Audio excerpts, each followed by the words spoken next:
Hello, I'm David Chaston, standing in for Bernard Hickey today with 90 at 9, brought to you in association with the Bank of New Zealand.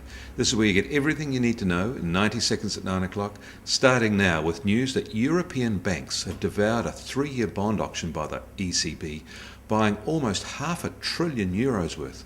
Essentially, this is the ECB flooding the market with cheap money. It is a dramatic development and one that shows just how frozen banking markets are in Europe and how desperate bankers are to get their hands on bond assets that have some perceived worth. The idea by officials was that banks would use the funds to invest in European sovereign debt, but that looks unlikely.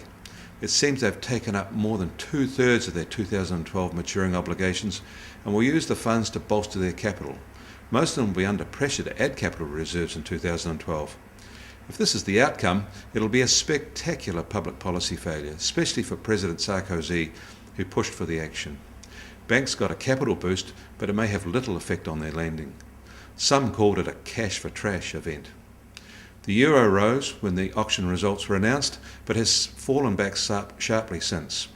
Across the Atlantic, US home sales rose unexpectedly strongly, up 4%, and is seen as further evidence of the US growing more strongly than expected. This is a 10-month high and is another indicator showing the bellwether housing sector stabilising in the US. The New Zealand dollar rose sharply yesterday but fell back overnight, but it is rising again this morning as the euro debt news sinks in. Oil is rising on the US news, gold is falling on the euro news, and the Dow is down slightly in late trading, though it has had a volatile session, but it's still over the 12,000 level. Back home, a number that came out with yesterday's balance of payments data that got little attention is the level of New Zealand's overseas debt. It now stands at a record 272 billion New Zealand dollars, up almost 18 billion in the quarter to September. What is surprising about this was not the 4.8 billion rise in government debt, but the $13.1 billion rise in private sector debt in the third quarter. That rise ends a 4-quarter run of falling overseas debt by the private sector.